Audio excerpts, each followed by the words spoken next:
no livro, no Evangelho de Lucas, capítulo 1.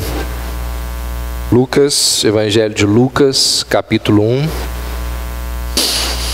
Gente, tem lugar aqui na frente, e aqui na frente tá mais fresco, hein? Tá? Se você quiser aproveitar e vir para cá, eu fiquei um tempinho aí atrás para perceber o calor. Tá difícil aí. Se quiser vir para cá, tem vários lugares aqui. Lucas 1, a partir do verso 57 até o verso 66. Ao se completar o tempo de Isabel dar à luz, ela teve um filho. Seus vizinhos e parentes ouviram falar da grande misericórdia que o Senhor lhe havia demonstrado e se alegraram com ela. No 8º dia foram circuncidar o menino e queriam dar-lhe o nome do pai, Zacarias. Mas sua mãe tomou a palavra e disse: não, ele será chamado João. Disseram-lhe: você não tem nenhum parente com esse nome. Então fizeram sinais ao pai do menino para saber como queria que a criança se chamasse. Ele pediu uma tabuinha e, para admiração de todos, escreveu: o nome dele é João. Imediatamente sua boca se abriu, sua língua se soltou e ele começou a falar, louvando a Deus. Todos os vizinhos ficaram cheios de temor e por toda a região montanhosa da Judéia se falava sobre essas coisas. Todos os que ouviam falar disso se perguntavam: o que vai ser este menino? Pois a mão do Senhor estava com ele. Nós chegamos na nossa série de mensagens aqui no Evangelho de Lucas, nesse período aqui, nesse momento do nascimento de João. Semana retrasada nós terminamos o Magnificat. E agora a história se volta novamente para esse casal de nome Zacarias e Isabel. Eles tiveram o olhar do escritor bíblico lá do verso 8 ao verso 25. Lucas voltou o seu olhar para esse casal. Depois ele fala do nascimento de Jesus, da predição do nascimento de Jesus, fala da visita de Maria a Isabel, fala do cântico de Maria, e agora novamente Lucas volta ali o seu canhão de luz para esse casal. Novamente ele volta o seu olhar para Maria e Isabel, até porque o nascimento daquele que tinha sido anunciado, João Batista, estava para acontecer. E aí diz o verso 62 o seguinte: fizeram sinais ao pai do menino. Estava para nascer e aí eles estavam na dúvida de qual seria o nome da criança, e perguntaram a Isabel. Isabel disse: vai ser João. Eles não entenderam muito bem e aí perguntaram ao pai do menino. Zacarias foi lá e pediu uma tábua para ele escrever, para saber como queria que a criança se chamasse, diz o verso 62. Esse verso aqui, ele é meio estranho, e ele tem levantado, assim, no meio das pessoas que estudam a Bíblia mais profundamente, tem levantado algumas controvérsias. Por quê? Dá uma olhada aí no verso 20 do capítulo 1, aí é dito que Zacarias estava mudo e não surdo. Estava mudo e não surdo. Então por que as pessoas estavam ali fazendo linguagens de sinais, se é que existia isso, mas sinais para ele? Porque ouvir, ele podia ouvir. O problema é que a palavra grega usada aqui para surdo, tanto no verso 20 quanto no verso 22, que falam da surdez de Zacarias, é uma palavra que pode ser traduzida por surdo, pode ser traduzida por mudo e pode ser traduzida por surdo e mudo. Então, tudo depende do contexto no qual a palavra é aplicada, para saber se é surdo, se é mudo ou se são as duas coisas. Uma vez que as pessoas estavam ali fazendo sinais, entende-se que Zacarias também estava surdo. Existem alguns comentaristas bíblicos que defendem essa tese de que Zacarias não ficou apenas mudo, mas ficou surdo também. Entre eles está lá o Augusto Nicodemos, que vai dizer que Zacarias ficou assim, surdo e mudo. Mas a gente deve levar em consideração algumas coisas. Por exemplo, lá no verso 20, é dito assim: ficarás mudo e não poderás falar. Depois no verso 22 diz assim: saindo ele não podia falar. Então Lucas se refere à incapacidade de falar de Zacarias.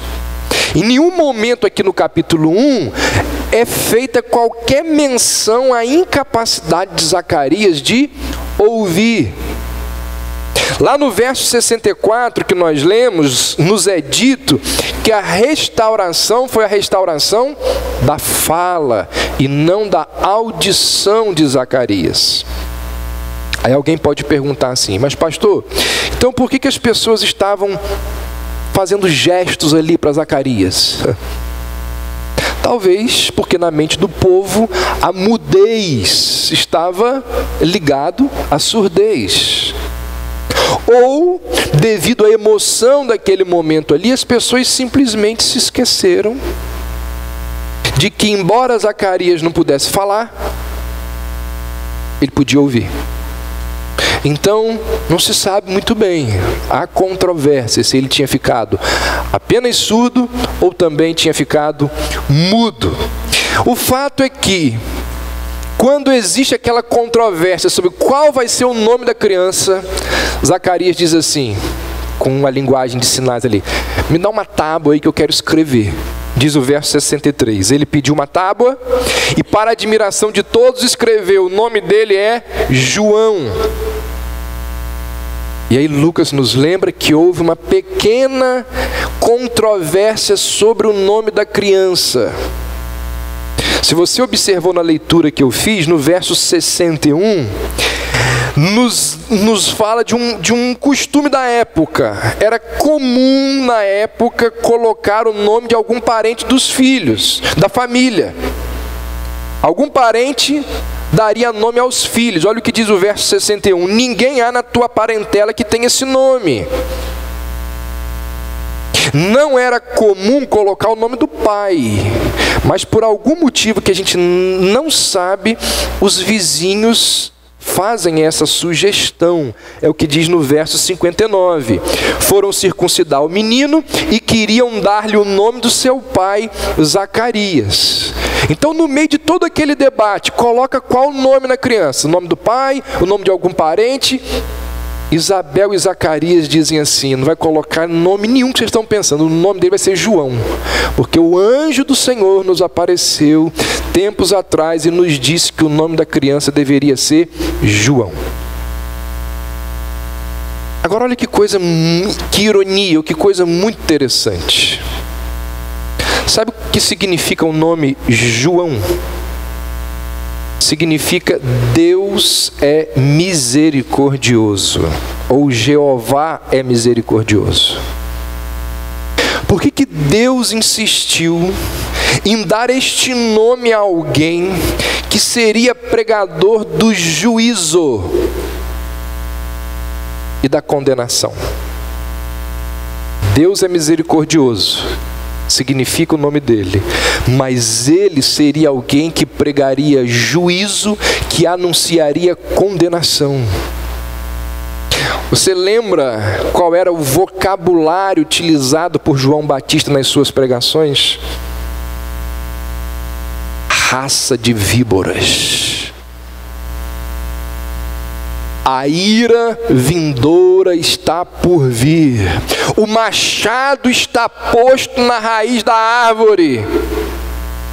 João diz: vocês vão queimar num fogo que não se apaga. Como que alguém que utiliza esse tipo de linguagem recebe o nome dado por Deus de Jeová é misericordioso? Se você apanhar o significado do nome Jesus, qual é o significado do nome Jesus?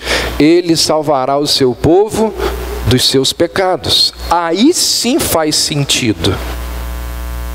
Mas Jeová é misericordioso para alguém que anuncia juízo, que anuncia ira, que anuncia condenação. Será que isso não é contraditório? Talvez não. Certamente que não. Pensa o seguinte: qual é o objetivo da advertência de um juízo vindouro? Qual deve ser o propósito da anunciação de uma condenação caso não exista arrependimento? Deus escolheu esse tipo de instrumento para exortar aos homens a se apartarem das trevas do pecado.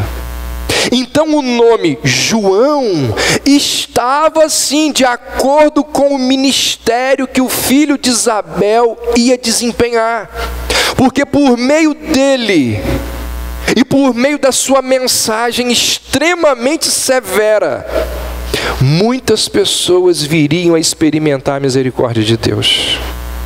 Por meio dele, por meio da sua mensagem extremamente severa, muitos homens e muitas mulheres deixariam de ser lançados no inferno, e o nome disso é misericórdia.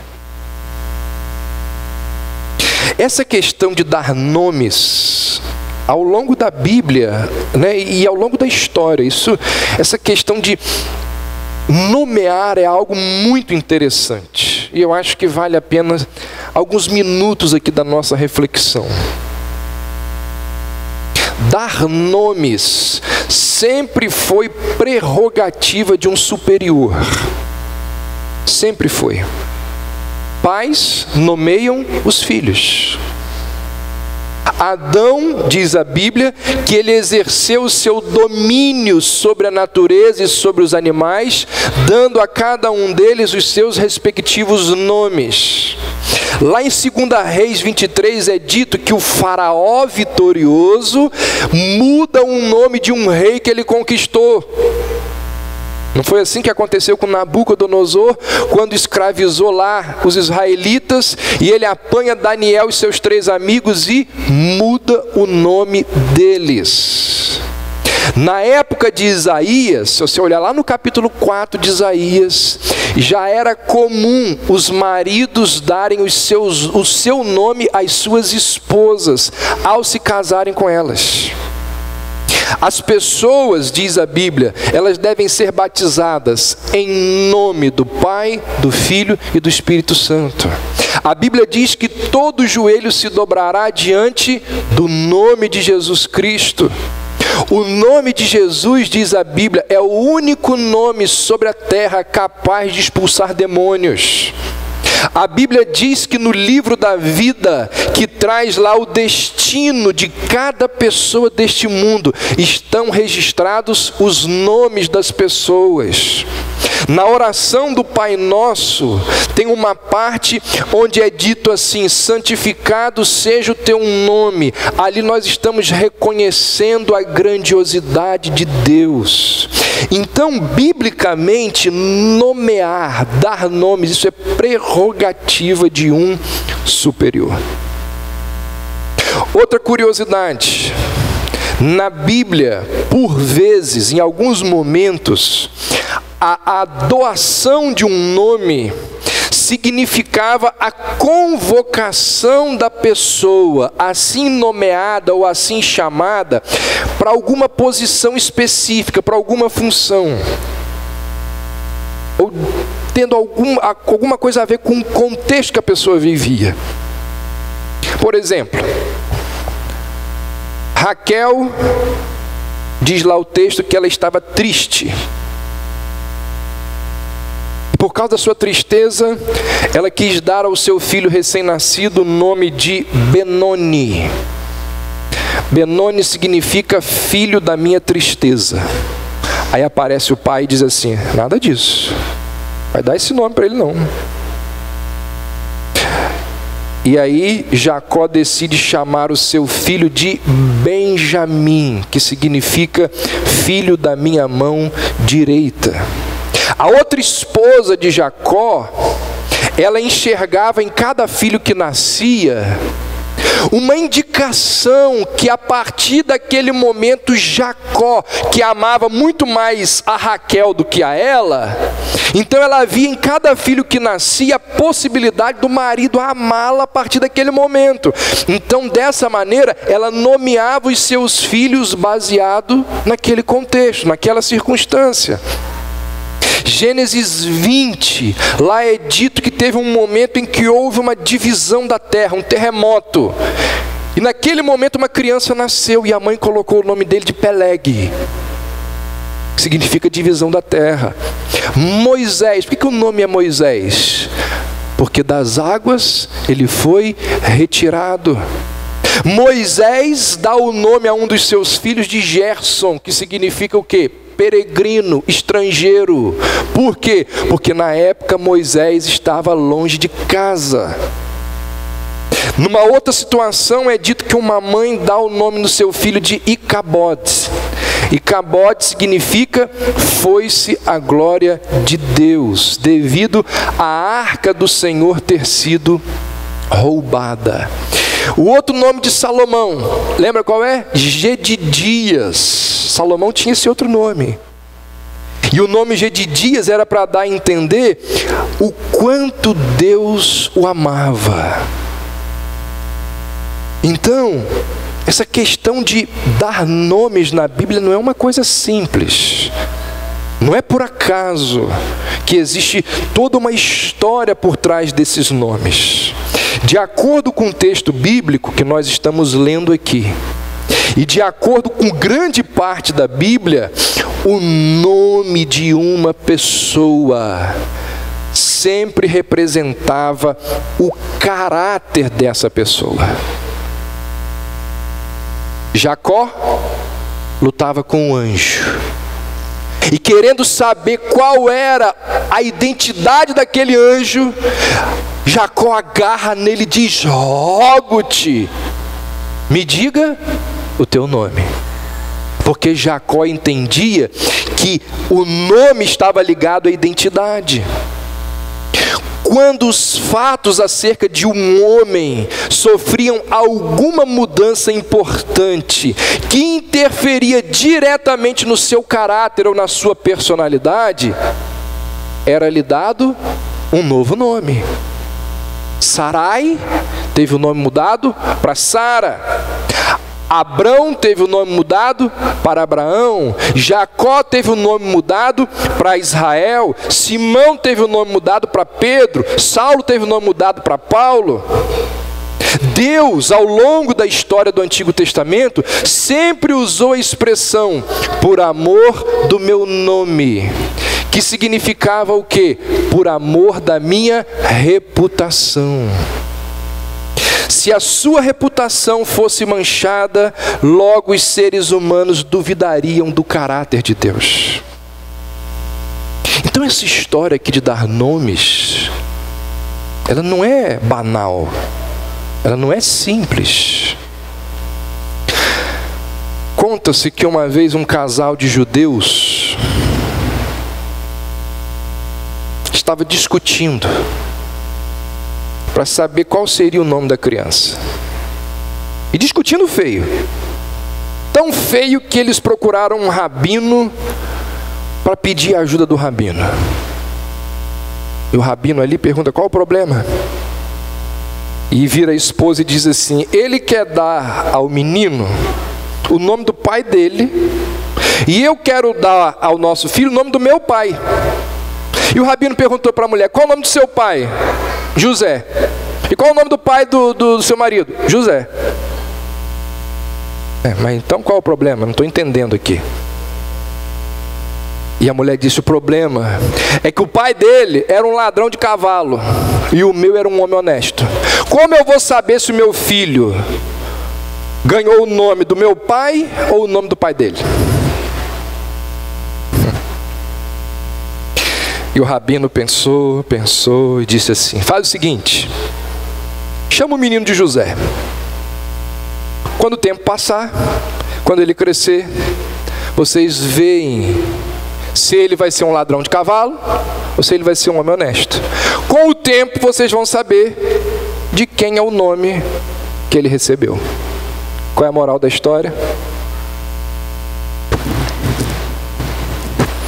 A moral da história é que é a vida que conquista ou que faz o nome, não é o nome que faz a vida.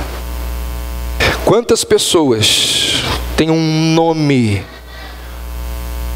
extraordinário, mas com as suas vidas jogam esses nomes na lama?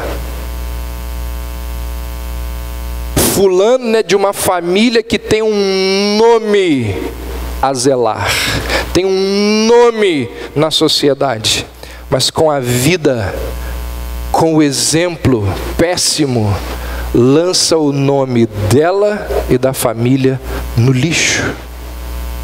Com a sua vida mesquinha, cheia de iniquidade, apanha o nome da família e joga no lixo.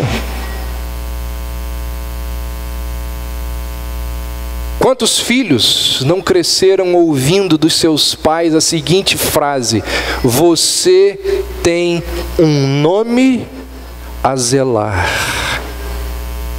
E os pais devem ensinar aos seus filhos o que foi dito por Salomão lá em Provérbios 22:1. Sabe o que está escrito em Provérbios 22:1? Mais vale o bom nome do que as muitas riquezas. Irmãos, diferentemente da cultura judaica, onde João Batista nasceu, na nossa cultura, os nomes, eles nada mais são do que rótulos que nos tornam distintos de outras pessoas. Normalmente, os nomes das pessoas não têm nada a ver com aquilo que elas são. Algumas vezes os apelidos que são dados a algumas pessoas são mais significativos do que os nomes. Então o que eu quero dizer para você: honra, dignidade, bom nome, essas coisas deveriam voltar a ter valor. Pelo menos entre nós cristãos. Não passa pela sua cabeça que as coisas que você faz desonram o nome da sua família? Ou podem vir a desonrar o nome da sua família? Desonrar os seus pais. Honra ao teu pai e à tua mãe. E uma forma de cumprir esse mandamento qual é? Zelando pelo nome que eles lhe deram. Verso 65. Por toda a região montanhosa da Judéia se falava sobre essas coisas. Pelo que Lucas nos diz aqui nesse verso, os acontecimentos do primeiro capítulo permaneceram por muito tempo sendo o tema principal das conversas das pessoas daquela região. Se você tem acompanhado aqui as nossas mensagens, se você conhece o capítulo 1 de Lucas, você há de lembrar que foram muitos e estranhos os acontecimentos daquela localidade chamada de Judéia. Deixa eu recapitular rapidamente alguns deles aqui para vocês. Começa aqui em Lucas 1. Zacarias tem aquela visão no templo, onde o anjo lhe aparece e é dito a ele, e olha que isso não acontecia há 400 anos.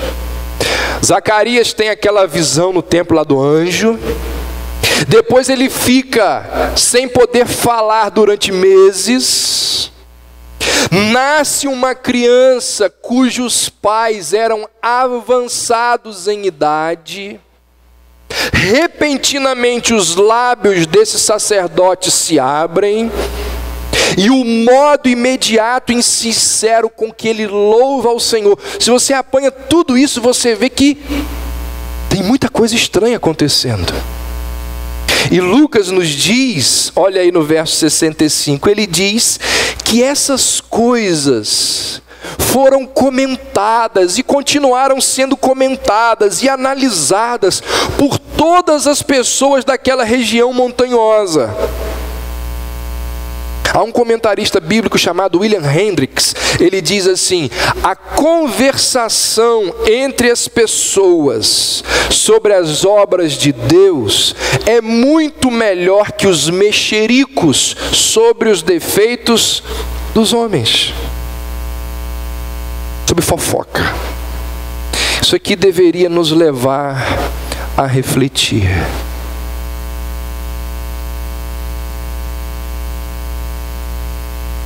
Quais são os assuntos que são abordados na mesa, no almoço e no jantar da sua casa? Aliás, tem jantar na sua casa? Tem almoço? Você se encontra com as pessoas da sua casa? Existe algum momento em que você se encontra com as pessoas da sua casa? E quando você se encontra, sobre o que vocês conversam? Netflix? Muito bom. Futebol? Muito bom. Política? Muito bom. E Deus? Deus é tema de conversa nas suas casas? Será que a gente faz assim, hoje à noite eu quero meia hora com todo mundo.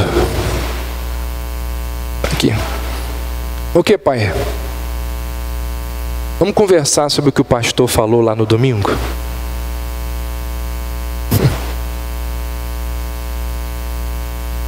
A gente não faz mais isso, né, gente?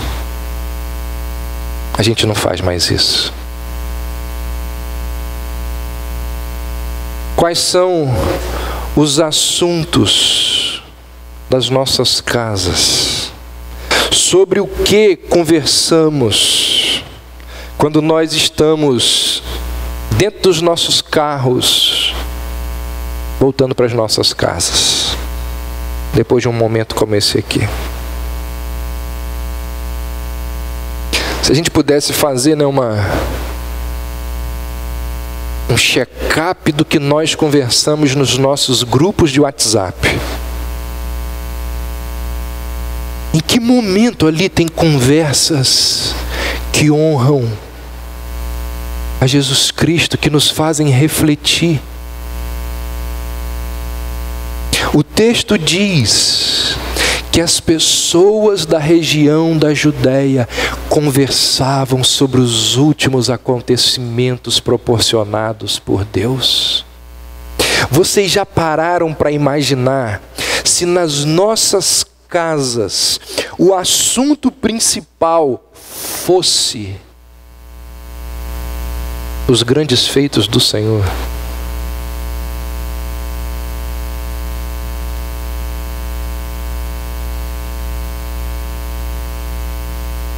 Como que a gente está longe, né, gente? Como que nós estamos longe? Lucas nos diz que todas essas situações, tudo aquilo que envolvia o nascimento do menino João, tudo aquilo levou as pessoas da região a fazer uma pergunta muito interessante. Olha o que diz o verso 66. Todos os que as ouviram guardavam-nas no coração, dizendo: que virá a ser, pois, este menino? Existia tanta coisa especial relacionada ao nascimento de João Batista. Existia tanta coisa misteriosa por trás do nascimento daquela criança, que as pessoas, ao comentarem aquelas coisas extraordinárias, misteriosas, elas, ao término daquelas conversas, ou a conclusão da conversa era o seguinte: que criança que vai ser essa? Tem alguma coisa por trás dessa criança. E aí, o texto aqui do verso 66 nos faz de forma indireta uma pergunta muito importante. Qual é a importância? Qual é o papel de João Batista? No caso, se ele é o precursor do Salvador, qual a importância e o papel de João Batista na história da salvação? Primeiro, está aí, ó. O nascimento, a pessoa e o ministério de João representam o cumprimento de profecias do Antigo Testamento. Os profetas de Israel falaram a respeito de João, principalmente Isaías e Malaquias. Isaías vai dizer lá no capítulo 40, verso 3: voz do que clama no deserto, preparai o caminho do Senhor, endireitai o ermo da vereda do nosso Deus. Malaquias 3:1: eis que envio o meu mensageiro que preparará o caminho diante de mim. Mais à frente Malaquias diz assim: eis que eu vos enviarei o profeta Elias, antes que venha o grande e terrível dia do Senhor. Ele converterá o coração dos pais aos filhos e o coração dos filhos aos seus pais, para que eu não venha e fira a terra com maldição. Então, as profecias do Antigo Testamento, principalmente de Isaías e Malaquias, diziam que Deus haveria de visitar o seu povo pessoalmente. As profecias diziam que Deus viria em pessoa morar com seu povo. Ele viria como libertador, como Messias, como Salvador de Israel. No entanto, diziam essas profecias, antes de Deus vir, Ele vai enviar alguém na sua frente para preparar o caminho para Ele.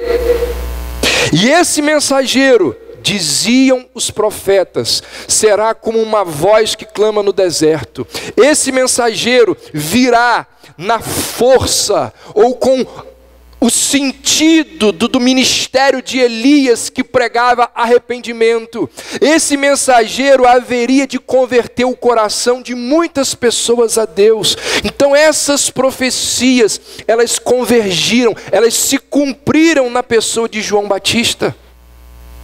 Os judeus, que eram familiarizados com as Escrituras, com o Antigo Testamento, eles deveriam ter percebido as profecias dos grandes profetas do seu povo do Antigo Testamento, e deveriam ter entendido que essas profecias, o cumprimento delas havia chegado. Por isso que João é muito importante. Porque João, ele marca o cumprimento das promessas e das profecias que Deus havia feito a Israel a respeito da chegada do Messias. Quem virá, pois, a ser esse Messias? Esse menino? Qual a importância e o papel de João Batista na história da salvação? Segundo, ele veio para ser um testemunho de Cristo e da sua obra. Para os judeus, a verdade, ela era sempre estabelecida pelo testemunho de 2 ou 3 pessoas. Ainda é assim, não é? Você faz uma acusação a alguém, você precisa ter provas, e uma das formas de ter prova é testemunha. João Batista, diz a Bíblia, ele é uma testemunha de que Deus se encarnou. João Batista foi uma das testemunhas da pessoa e da obra de Jesus Cristo. Quando João batiza Jesus e vê o Espírito Santo descendo sobre ele, João diz o seguinte: vejo o Espírito Santo descendo sobre ele. É uma testemunha, ele dá testemunho disso. Diante das multidões que o ouviam, João virou-se e disse assim: eis o Cordeiro de Deus que tira o pecado do mundo.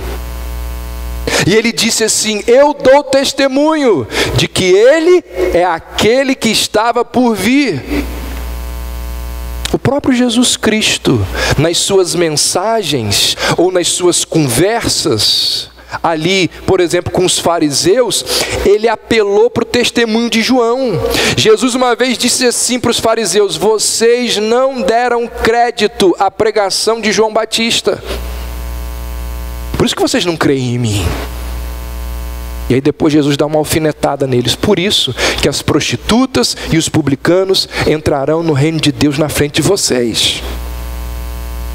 Os apóstolos, tempos depois, eles apelam para o testemunho de João Batista. Quando Lucas escreve lá em Atos 13, ele diz que Paulo, ao pregar a igreja em Antioquia, Paulo diz assim: João apareceu pregando e anunciando a chegada do Messias. Então o testemunho de João está registrado nas Escrituras, para que hoje, quando nós lemos a Bíblia, a gente deve ser levado a acreditar que Jesus Cristo é o Messias prometido, porque ele é uma testemunha de que Jesus é o Messias. Então não é por acaso que a vinda de João Batista ao mundo foi cercada de vários acontecimentos sobrenaturais, de vários fatos extraordinários. Depois dos apóstolos, João Batista foi a testemunha mais importante da verdade de que Jesus Cristo foi o Deus encarnado. Que virá a ser então esse menino? Terceiro, qual a importância e o papel de João Batista na história da salvação? Ele veio preparar o caminho para Deus visitar o seu povo.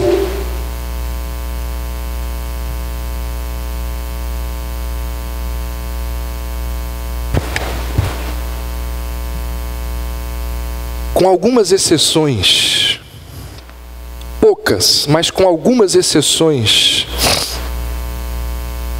o coração, a mente do povo judeu não estava preparada para receber uma visita de Deus.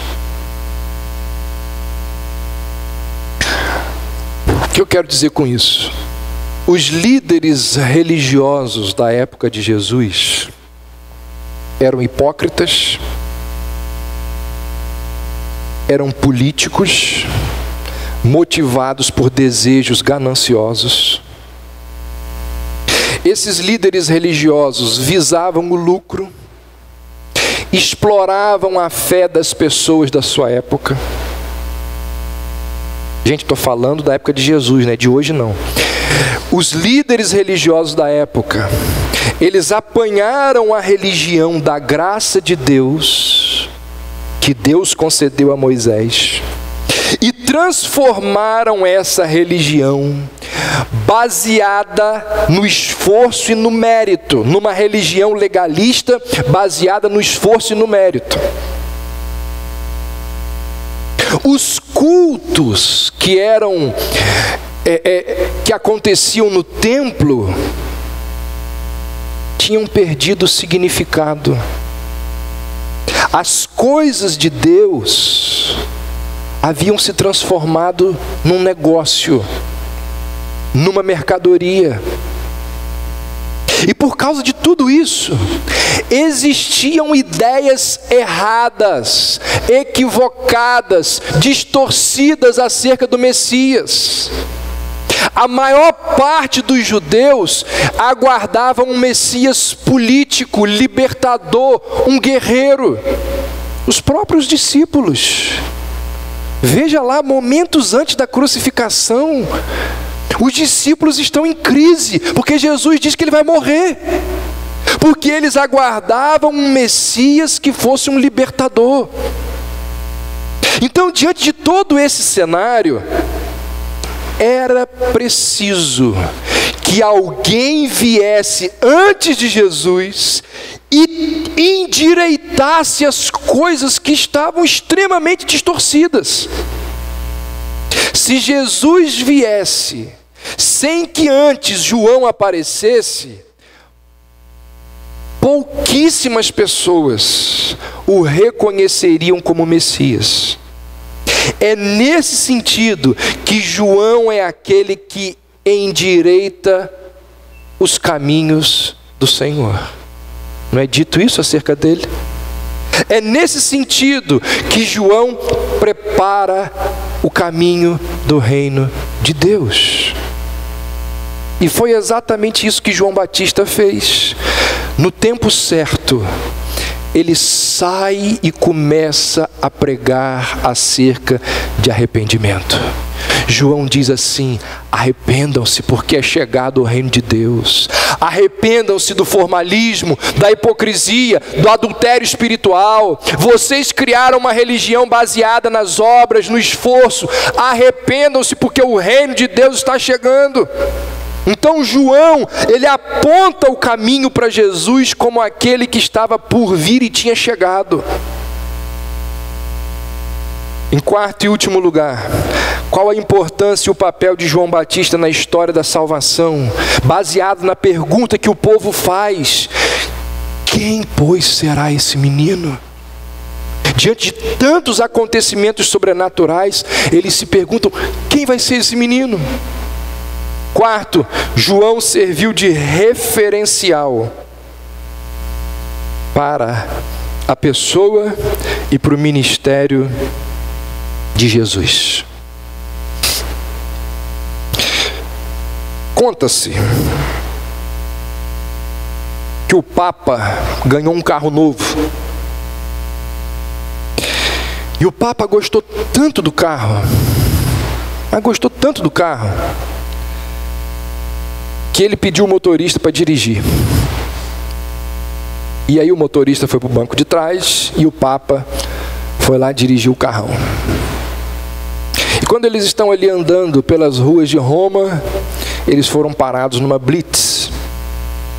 E quando o Papa vai lá e abaixa o vidro, o policial toma um susto. E aí foi lá falar com o superior dele. E disse assim: chefe, eu acho melhor o senhor deixar essa autoridade passar.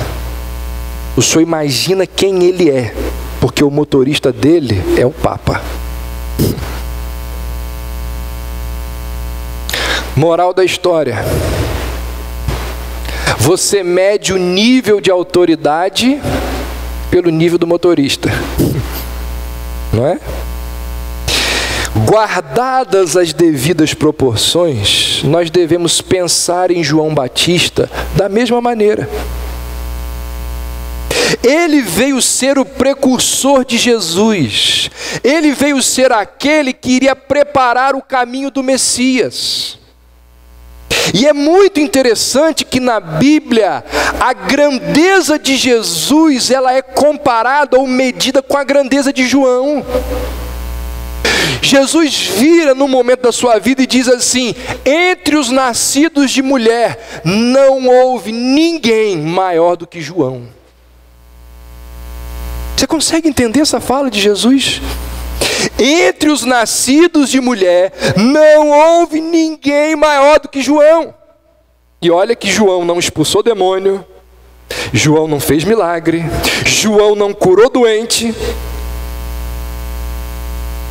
João não fez nada dessas coisas que o evangelho da prosperidade, que os neopentecostais, que os pentecostais valorizam. Não fez nada disso.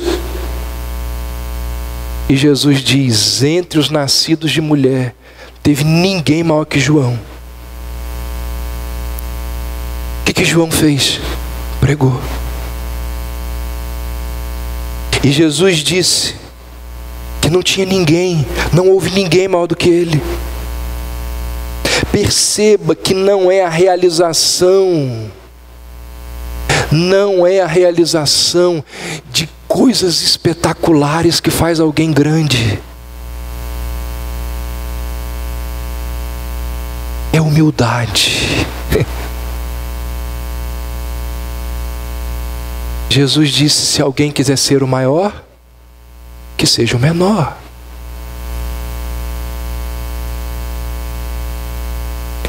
Ele, quem é ele? Ele é aquele que disse: eu não sou digno de desatar a sandália dos seus pés. João era grande, sabe por causa de quê? Porque a vida dele apontava para Jesus. Por isso ele era grande. Quer ser grande, que a sua vida, que os seus gestos apontem para Jesus. Mas o que eu estou defendendo aqui nesse ponto é que se João, que era o precursor de Jesus, era ou foi o maior entre os homens, imagine quem era Jesus. A grandeza de Cristo é medida pela grandeza de João, que foi o seu antecessor. Mateus vai dizer assim: João foi o último dos profetas de Israel. Não existiram mais profetas como Isaías, Jeremias, Malaquias. O último grande profeta, o maior de todos os homens nascidos de mulher, ainda assim não era digno de tirar as sandálias dos pés de Jesus. Não era digno de fazer o trabalho de um escravo. João disse assim: eu batizo com água, mas virá aquele que vai batizar com o Espírito Santo. João se considerava menos do que um escravo diante daquele que haveria de vir. Então, gente, quando Lucas narra que o nascimento de João foi repleto de mistério, vocês acham que o objetivo dele é exaltar João? O objetivo dele é engrandecer a Jesus. Se João, que era apenas o precursor, era tudo isso, imagine aquele para quem João estava preparando o caminho. Esse é o motivo pelo qual Lucas dá tanta ênfase ao nascimento de João Batista. Por quê? Pelo que ele representa na história da salvação. Então, resumindo, para partirmos para a parte final da mensagem, João, este que o nosso texto aqui, de texto base, o texto que nós lemos, o nascimento deste homem, desta criança, quem é ele? Quem virá, pois, a ser este menino? Respondendo a essa pergunta do verso 66, quem é João? João é o cumprimento de todas das profecias que marcam o início da chegada do rei. Quem virá, pois, a ser esse menino? João é a testemunha mais importante de Cristo depois dos apóstolos. Quem virá, pois, a ser esse menino? João, ele veio preparar o caminho para a chegada de Deus. Quem virá, pois, a ser esse menino? João é aquele que serve de referencial para a pessoa e o ministério de Jesus Cristo. Esse é João Batista. Essa é a criança que vai se transformar num homem que está para nascer aqui. Algumas aplicações rápidas para as nossas vidas. Primeiro, Deus tem um desejo especial em fazer as coisas